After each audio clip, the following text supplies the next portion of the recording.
Este es un seminario bastante atípico, porque a diferencia de la mayoría de seminarios que se han dado hasta ahora, donde se exponían resultados, aquí yo no voy a poner casi ni un resultado de la idea que yo quiero transmitiros. Y si lo he hecho tan pronto, porque son los datos de este verano, y anoche tenía a Elena todavía haciéndome unas sumas y unas restas para una tablita miserable que tengo por ahí. Ha sido un poco en homenaje a Iván, porque es que Iván se va a ir y ha estado aquí organizando seminarios, dándome la lata durante un montón de meses y claro, yo veía que al final iba a acabar dando un seminario en la estación y Iván iba a estar ya en California. Entonces, pues bueno, que sepáis eso, o sea, que digamos, todo lo malo de mis seminarios por culpa de Iván.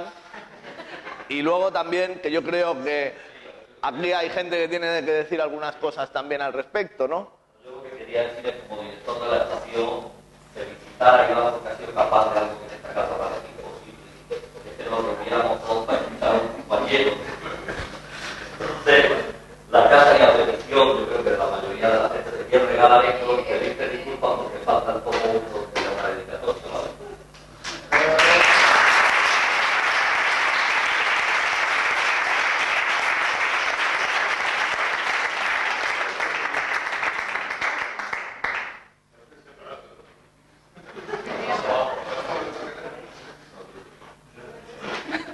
Son libros, tampoco. ¿Para qué trabaje?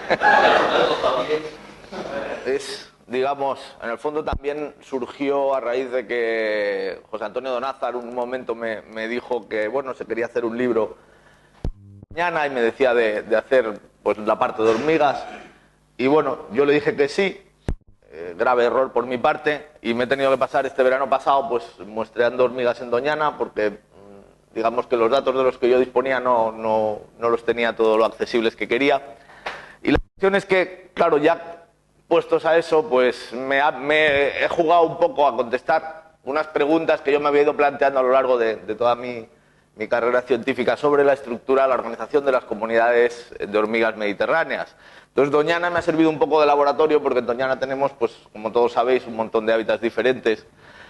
Y bueno, es lo que yo quiero, digamos, examinar en este estudio de Doñana, si la temperatura, porque aquí ya lo pone como una sentencia y esto no es así, o sea, ya os he dicho que aquí todavía hay resultados, pero espero que los resultados sean buenos. Entonces mi idea es que la temperatura es un factor clave en la organización de las comunidades mediterráneas y también, evidentemente, en la organización de las comunidades de hormigas en Doñana.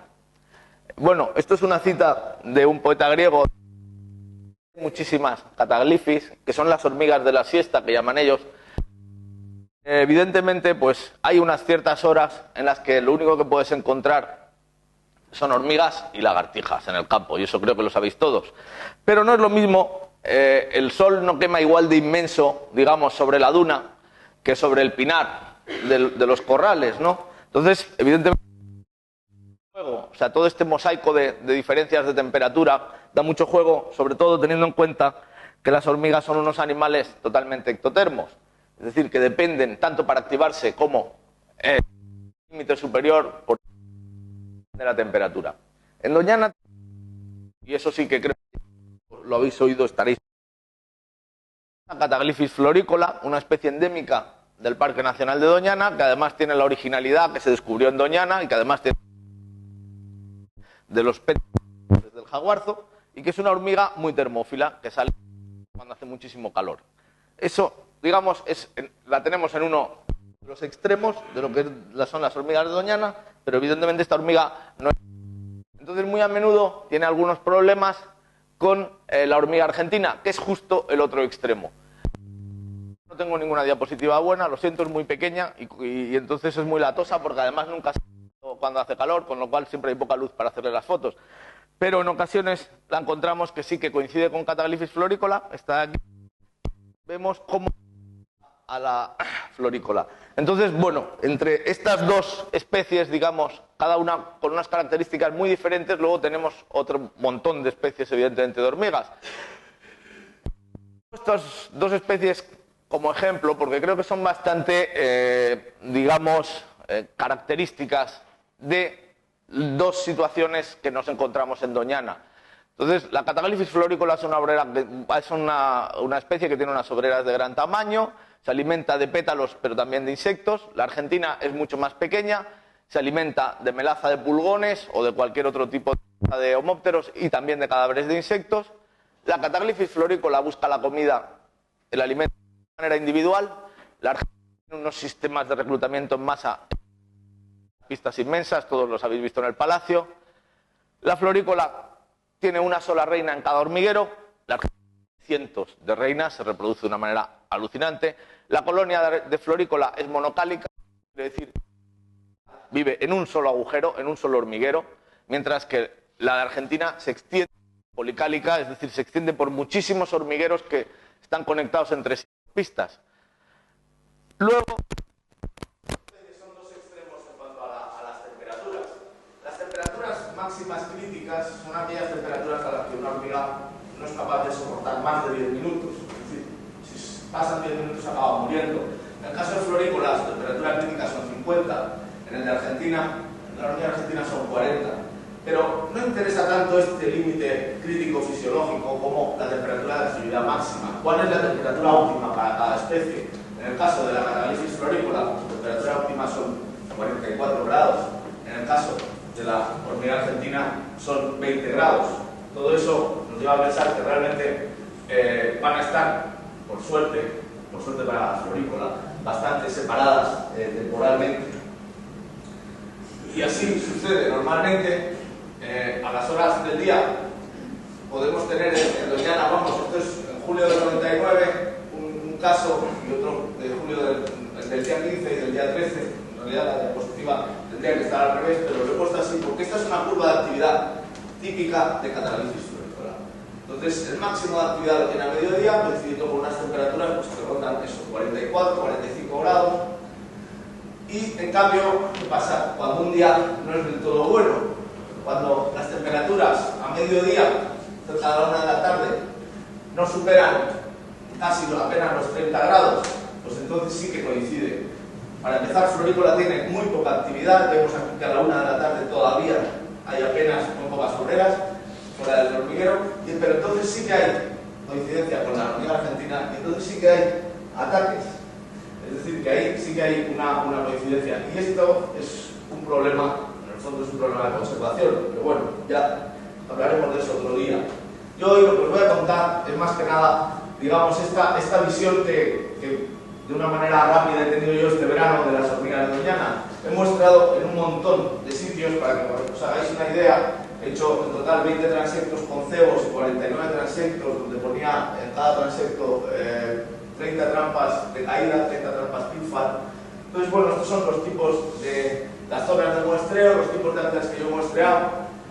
La hormiga argentina en el Parque de Doñana está siempre ligada a la presencia del hombre, entonces por eso veréis que hay lo que yo llamo un tipo de hábitat humano. El jaulón del lince, por ejemplo, es hábitat humano porque ahí hay una construcción y eso ha permitido que ahí esté la hormiga argentina. Entonces, bueno, simplemente pues, se han hecho una serie de muestreos con trampas de suelo y con cebos. Entonces, la pregunta es cómo se han hecho exactamente estos muestreos. A modo de ejemplo, voy a contaros un poco el muestreo que hice alrededor de la Casa del Martinazo. Entonces, en la Casa del Martinazo, esto es un caso típico, luego este muestreo se ha ido repitiendo en muchas zonas, pues hacían dos transectos. En cada transecto se disponían a diferentes distancias, en este caso de la casa, porque aquí nos interesaba ver el efecto de la casa sobre la comunidad de hormigas. A 10 metros se disponía un grupo de muestreo y a 30 metros del otro grupo. Cada uno de estos grupos consistía en 7 trampas de caída, aquí las vemos en blanco, separadas entre sí 3 metros, y en el centro de cada uno de estos grupos de trampas de caída teníamos un grupo de cebos, de 4 cebos, queso, chorizo, galleta y miel, que nos permitían. Lo del queso, chorizo, galleta y miel no es ninguna tontería, es decir, porque interesa que tengan un abanico más o menos amplio. O sea, la miel, pues vendrán las hormigas nectarívoras a la miel, la galleta pues suelen venir las granívoras, o sea que si pusiéramos solo un tipo de alimento, solo probablemente vendrían muchas menos especies a los cebos. Entonces, bueno, con esto la información que obtenemos es bastante completa y no demasiado, no excesivamente trabajosa, como no me quiero quitar el mérito, pero así que pasarse desde las 6 de la mañana hasta las 11 de la noche contando cuántas hormigas hay en cada cebo, pues es entretenido, vaya, pero por lo menos da una información muy buena. O sea, el uso de cebos combinado con el uso de esta la he puesto para acordarme, combinado con el uso de las Pitfall, nos da una información sobre la comunidad muy buena. Bueno, esto es que lo quería comentaros que, claro, la mayoría de los muestreos internos me los he tenido que hacer solo porque no he tenido a quien encontrar quien me pudiese ayudar, pero de vez en cuando han venido a ayudarme dos personas por lo menos para tirar los transectos. Antonio Manzaneda, cuando me han dado por el tablero, por la Sierra de Gredos, se pasaba unos días conmigo en las dunas, y esta chica, que no sé si la conocéis, pero también la pobre, ha brincado un rato largo de esto, ¿no? Entonces, volviendo con las ventajas de los cebos nos dan una información bastante interesante porque, en primer lugar, nos dan una información acerca de los ritmos de actividad diarios. Si vamos siguiendo el cebo cada hora, a la vez vamos evidentemente viendo las temperaturas del suelo, vamos sabiendo si el cebo está al sol o a la sombra, porque evidentemente la temperatura al sol o a la sombra no es la misma. Entonces vamos viendo, digamos, los ritmos diarios de las especies que van llegando. Al tener tan gran número de cebos, pues podemos ver evidentemente todo el espectro, o sea, tanto espacial como temporal. No es lo mismo hormigas como Catalipsis florícola, que llegan al cebo de una manera individual, normalmente solo hay una obrera, como mucho 3, según el plato de alimento, que, por ejemplo, hormigas como la hormiga argentina, que llegan al cebo de una manera absolutamente en masa, formando unas pistas impresionantes. Luego, además, en estos cebos también se suelen dar bastantes interacciones. Entonces, hay interacciones que nos permiten también saber cómo funcionan las relaciones de dominancia, de agresividad entre estas especies. Entonces, por ejemplo, aquí tenemos un cebo de quesos donde están Aphenogaster y están entrando algunas obreras de queso y, como vemos, pues se van dando peleas. Pero el resultado de estas peleas es bastante curioso, porque el resultado de estas peleas acaba así. Acaba con Mesor muerta, con Aphenogaster muerta y con las Pheidole despedazando a estas pobres que no sabían lo que les esperaba detrás. Es decir, Pheidole es una especie dominante del estilo de la hormiga argentina, también recluta en masa y, como encuentra un cebo, da igual que se le ponga por delante. Es decir, acaba conquistando ese cebo. Entonces, toda esta información de ritmos de actividad diaria, de estrategias de recolección en cuanto al número de obreras. Por ejemplo, aquí tenemos el número de obreras por cebo de la hormiga argentina y de la Catalipsis florícola. Entonces vemos, por ejemplo, que Catalipsis florícola, en blanco, cuando ocupa un cebo, ocupa una sola obrera, o entre 2 y 5, y muy pocas veces entre 5 y 10 obreras, mientras que la hormiga argentina, principalmente los cebos los ocupan con más de 100 obreras. Eso hace que cuando la hormiga argentina esté en un cebo, y hablo de cebos, en realidad, cuando yo estoy hablando de cebos, pensad también, o sea, traducirlo en recursos alimenticios. O sea, llamemos cebo o llamemos grupo de pulgones en el jaguarzo, o ópteros en los álamos, o lo que sea, o en el alcornoque. Entonces, esto en el fondo es totalmente traducible a un sistema natural.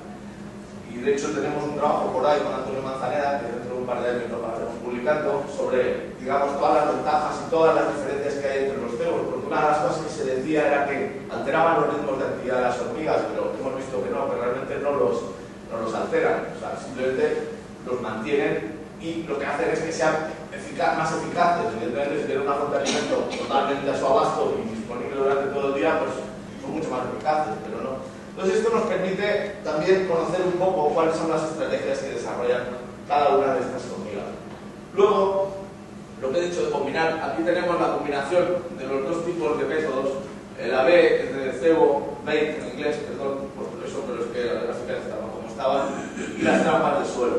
Entonces, estos son los transectos que tiramos desde la casa del Martinazo a diferentes distancias de la casa.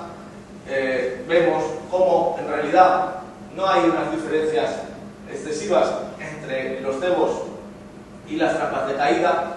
Aquí tenemos la presencia de la hormiga argentina, la presencia de florícola, y vemos también una cosa bastante interesante, y es que la Catalipsis florícola es capaz de estar también cerca de la casa. Ahora veremos la cuestión. O sea, la cuestión es que normalmente en la bibliografía se considera que la hormiga, donde hay hormiga argentina no hay ninguna otra hormiga. Y nosotros hemos encontrado, o tenemos la suerte de tener en Doñana, a una que encima es una especie endémica, que es Catalipsis florícola, y que por suerte para nosotros es capaz de coexistir con la Argentina. Entonces, sobre todo vemos aquí una cuestión bastante interesante, y es que a partir de una cierta distancia de la casa, aquí tenemos ya en los transectos entre 10 y 14 metros de distancia de la casa, va disminuyendo la presencia argentina, va aumentando la florícola, y ya nos empiezan a aparecer otras especies. Nos empiezan a aparecer afenogastos, nos empiezan a aparecer mesos, y desde luego, a partir de los 20 metros, ya no encontramos Argentina. Bueno, aviso que estos son datos del año 98, y que este año ya hemos encontrado Argentina a 20 metros, pero no a 40, en fin. La Argentina se va moviendo un poco más lejos, más cerca, pero la cuestión es que no consigue de ninguna manera, o por lo menos en los, deben ser ya más de 10 años que yo he estado muestreando en Doñana, no consigue de ninguna manera introducirse de momento en el hábitat natural. Entonces, esto lo vemos también en cuanto al porcentaje de cebos ocupados, es decir, ¿cuál es la influencia aquí realmente? O sea, la Catalipsis florícola tiene un ritmo de actividad sobre los cebos, una explotación del alimento determinada por la presencia de la hormiga argentina, de la especie dominante o no. Aquí tenemos la zona donde, cerca de la casa, donde está la hormiga argentina coexistiendo con Catalipsis florícola. En amarillo tenemos el porcentaje de cebos ocupado por la hormiga argentina. Vemos que a primeras horas de la mañana, a partir de las 7 de la mañana, el 100% de cebos están ocupados por la hormiga argentina, pero normalmente sobre las 10, entre 10 y 11 de la mañana, la hormiga argentina empieza a disminuir su ocupación y la ocupan, los cebos van siendo ocupados por Catalipsis florícola. A mediodía, el 100% de cebos están ocupados por Catalipsis florícola, hasta más o menos las 5 de la tarde, que va desapareciendo, va disminuyendo la temperatura y Catalipsis florícola desaparece de los cebos. Claro, se podría pensar que no, que en realidad Catalipsis florícola desaparece de los cebos porque va apareciendo a esas horas la hormiga argentina. Para eso tenemos este estupendísimo control natural, que es a más de 20 metros de la casa, donde ya no hay hormiga argentina, y vemos cómo la curva de ocupación de los cebos de Catalipsis florícola es exactamente igual que la curva de ocupación de los cebos cuando coexiste con la hormiga argentina. Es decir, que en este caso parece claro que la limitación viene impuesta por unas cuestiones de tolerancia a la temperatura para los tipos de actividad y no por unas cuestiones de dominancia, de competencia. Bueno, esta es la lista de las únicas 4 zonas de muestreo que le dio tiempo a Elena ayer de pasar de las libretas de campo, y más que nada es para comentaros un poco pues, el número de especies que hemos ido encontrando. Esto es solo en cebos, evidentemente luego en las trampas de caída van a salir algunas especies más, pero ya van a ser especies raras, es decir, van a ser especies que realmente pues, son muy poco abundantes, son especies muy crípticas y que no van a tener una influencia importante sobre el ecosistema. Entonces vemos, pues, por ejemplo, que en el pinar, que es el pinar de San Agustín, pues tenemos un total de 9 especies, y 2 de ellas son especies dominantes, una del Dromonium hispanicum y Tapinomani herbinum. En el Sabinar, cerca ya yendo para el control, pero es el Sabinar del Marqués, también tenemos otras 2 especies dominantes, y un total de 6 especies. En fin, en el Monte Blanco hay 7 especies. Cerca de la Casa del Martinazo solo tenemos 2 especies, la argentina y la florícola, y quiero aquí señalar que hace 10 años estaba también Aphenogaster senilis. Precisamente estuve yo siguiendo con Soledad Quintero de la Universidad de Córdoba las peleas que se iban dando en el Martinazo entre la hormiga argentina y Aphenogaster senilis, y cómo la Argentina era capaz de expulsar a Aphenogaster senilis de los hormigueros, de matar a la reina, a las obreras, y ocupaba esos hormigueros.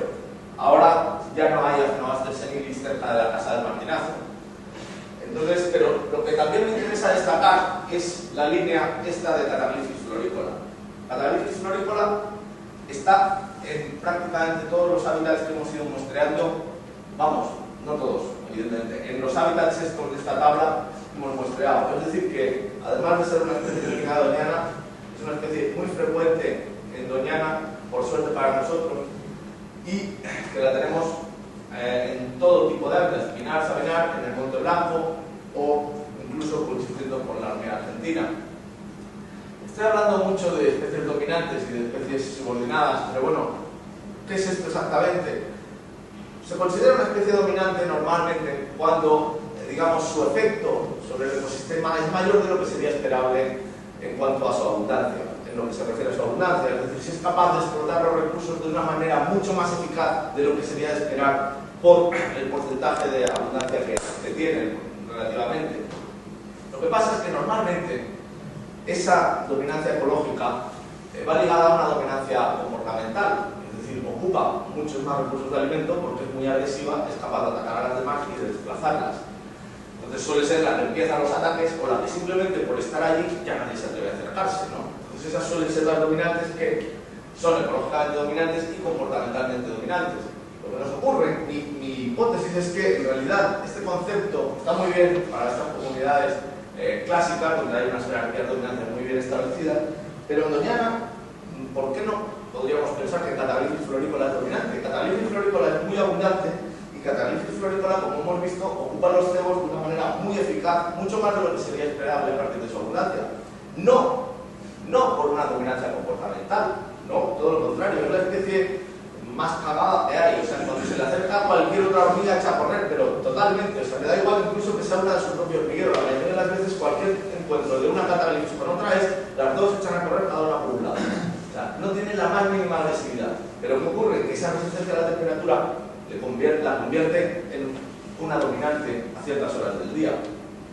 Entonces, vemos cómo hay una respuesta muy diferente de la actividad con respecto a la temperatura en las hormigas ecológicamente dominantes, en esta hormiga argentina, Ophiodole o Tapinoma, y en las subordinadas, las Cataglyphis, incluso Aphenogaster. En este caso tenemos aquí representada la respuesta a la temperatura de una especie dominante que es Pheidole pallidula. Bueno, estas curvas son de Canet de Mar, por eso están tan bien hechas, es decir, si fuesen de este verano todavía no las tendría.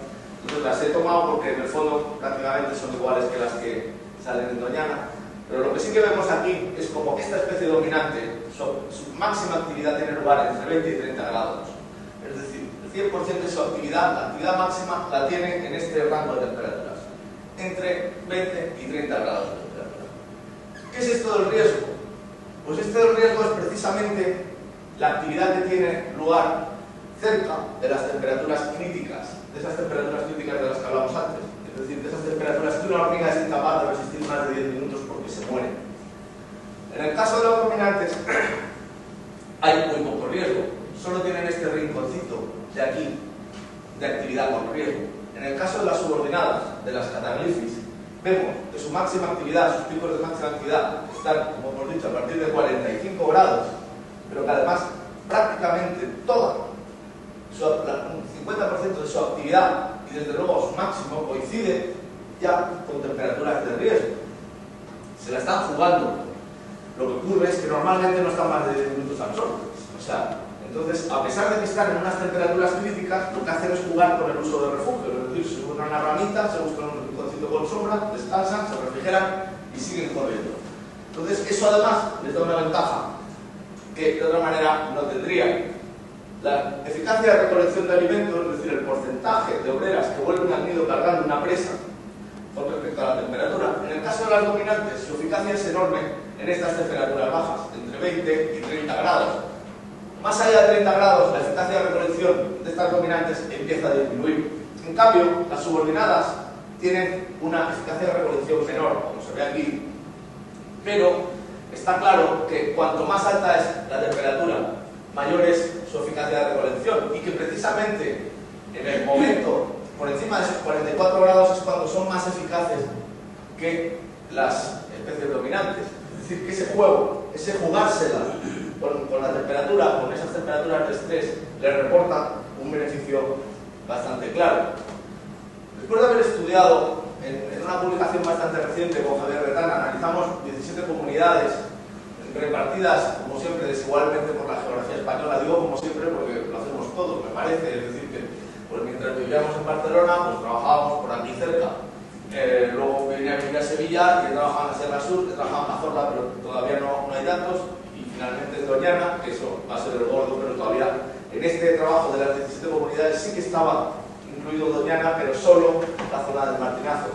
Entonces aquí ya vimos, digamos, un poco las tendencias que seguían la distribución de las especies con respecto a la temperatura. Aquí pone cobertura arbórea, y bueno, ¿qué relación hay? Evidentemente hay mucha relación. La cobertura arbórea crea un mosaico de temperaturas. Cuanto más cerrado es un bosque, más homogéneo es el hábitat que hay dentro, y eso hace que haya un cierto tipo de especies, con unos requerimientos térmicos, digamos, menores, o sea, menores en el sentido de que prefieren unas temperaturas menores. Conforme se van abriendo los hábitats, va habiendo ya un parcheado de sol y de sombra, que es un poco una cosa bastante parecida a la que vio Carlos Herrera con polinizadores, o sea, que al final los polinizadores dependen mucho de los parches, hay todo un mosaico de polinizadores en función de la temperatura, y aquí viene a ser lo mismo a nivel de comunidades. Entonces vemos, por ejemplo, que cuando aumenta la cobertura arbórea, va aumentando el número de especies que se encuentran, la riqueza de especies, pero lo que disminuye la diversidad. Bueno, todos estos valores son significativos. Entonces, en cambio, disminuye la diversidad. ¿Por qué disminuye la diversidad al aumentar la cobertura? Sí, aumenta el número de especies. Pues muy sencillo, porque lo que aumenta, también aumenta la abundancia de dominantes, es decir, el porcentaje de la importancia de estas especies dominantes. Entonces, eso hace que, aunque vayan aumentando las especies, estas especies que aumenten, que son más, que van aumentando, son siempre especies que tienen una importancia relativa en el conjunto de la comunidad bastante pequeña. Y en cambio, tenemos las dominantes que cada vez dominan, cada vez son más abundantes en estos hábitats de bosque. Esta es una de las tablas que también me hizo Elena ayer noche. Y bueno, de hecho no ha salido nada de lo que yo esperaba. Por eso digo que ya veremos si es verdad lo de la temperatura. Yo confío en que sí. Y estoy viendo un poco una cosa bastante especial, y es que creo que los pinares de Doñana son bastante especiales, porque no tienen nada, o sea, por lo menos el pinar de San Agustín y el del Martinazo prácticamente no tienen nada de sotobosque. Entonces, claro, eso hace que digamos, no pueda incrementarse el número de posibles refugios para otras especies y tal. Entonces, el caso es que aquí lo que he visto es que en el pinar de San Agustín la abundancia de las dominantes es un 20%, en el Sabinar, en el Marqués, un 42%, en el Monte Blanco, bien, esto va de acuerdo con la teoría, ya es solo un 11%. Entonces, sí que vemos un poco cómo este patrón en el fondo está siguiendo, por ejemplo, el número total de especies. Hay más especies en el Pinar, que es más cerrado, que en el Sabinar. En el Monte Blanco hay 7, que en realidad es prácticamente lo mismo que en el Sabinar. De hecho, también es otra de las cuestiones que tengo que darle vueltas. Por eso os he dicho que en realidad lo que os iba a contar está todo un poco en el aire. O sea, estoy intentando verificar una hipótesis. Estoy pensando que realmente el jaguarzo, según qué alturas, puede ser tan importante a nivel de temperatura del suelo. O sea, la sombra que puede llegar a dar en la arena puede ser tan importante como para crear un mosaico también diferente. Es decir, que no es lo mismo tener un monte blanco muy abierto que un monte blanco muy cerrado. Entonces voy a tener que medir también la cobertura del matorral, la arbustiva. Y luego aquí lo que tenemos es otra historia completamente diferente, que es lo de la casa de Martinazo, que ya he comentado. Entonces aquí sí que ya depende de las diferentes distancias. Y aquí lo que vemos es una cosa bastante curiosa, es decir, muy cerca de la casa hay una gran abundancia de 64%, bueno, la unidad argentina. A una distancia intermedia, las dominantes tienen una relativa importancia, solo el 12%, y a más de 20 metros se ponen el 52%. Eso es porque aparece Tetramonium hispanicum, también una especie típica de Doñana, y entonces también ocupa bastante bien la zona de la vera. Pero bueno, ya os digo que esto es una cosa simplemente preliminar y es un ejemplo de que, bueno, que unos datos fragmentarios pueden inducir también a error. Es decir, que cuando yo tenga, digamos, los 20 y pico puntos de muestreo que tengo, probablemente podré sacar unas conclusiones más acertadas, y no sé si para entonces Jordi me estará dando la lata para que haya otro seminario. Confío que no, y poder darlo de otra manera. Pero bueno, era simplemente por comentaros eso. Entonces, esta es una diapositiva que creo que habéis visto 20.000 veces en mis exposiciones, en todos los sitios, de que, bueno, en general la teoría de ecología de comunidades hormigas hasta ahora consideraba que las comunidades estaban controladas por competencia y que esas comunidades, digamos, se estructuraban en función de una dominancia ecológica, las especies dominantes, ecológicamente dominantes, que eran más agresivas, etc. Y estas comunidades se solían dar en ecosistemas poco fluctuantes. Lo de la jerarquía transitiva quiere decir que la especie dominante gana siempre a todas las que tiene por detrás, la segunda especie gana a todas las demás, la tercera, cuarta, quinta y sexta, etc. En cambio, la aportación, digamos, nuestra ahora mismo a esta teoría es que también hay otras comunidades controladas. En el otro extremo hay unas comunidades controladas físicamente por los factores abióticos, por la temperatura. Que esa tolerancia a la temperatura influye de una manera sustancial en la organización de la comunidad y que esto se da en ecosistemas altamente fluctuantes, como es el caso que nos ocupa en hábitats mediterráneos abiertos, donde hay unas fluctuaciones diarias de temperatura que podemos llegar a medir entre las diferencias entre temperatura del suelo al sol y a la sombra en el mismo hábitat pueden llegar a ser de 25, de 30 grados a mediodía, y que además esas diferencias de temperatura hacen que se alteren estas jerarquías transitivas. Bueno, eso no lo he contado porque es una historia un poco vieja, pero la cuestión es que a veces en los cebos las especies no dominantes son capaces de ganar en la ocupación del cebo a una dominante cuando la temperatura está aumentando. Las dominantes ya empiezan a tener miedo, se van retrayendo y entonces al ser atacadas pierden en la ocupación de este cebo.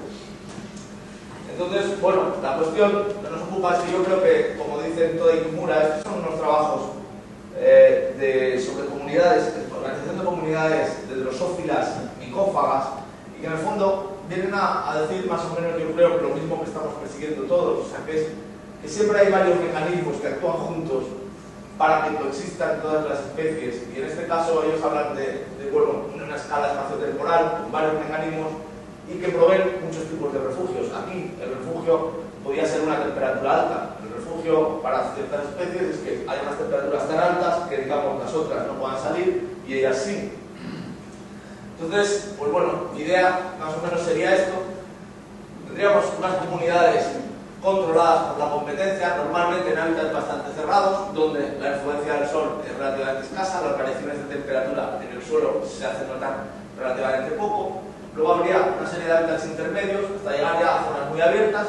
Conforme se va disminuyendo esta cobertura vegetal sobre el suelo, se va perdiendo importancia en cuanto a la competencia, en cuanto a esta dominancia por cuestiones de agresividad, y va ganando importancia la tolerancia a la temperatura, hasta que llegamos a los casos límites, donde ya lo único que importa en unas zonas muy abiertas, donde hace muchísimo calor, lo que va a determinar que una hormiga pueda salir o no pueda salir va a ser simplemente su tolerancia a la temperatura, no va a ser la presencia de las otras competidoras.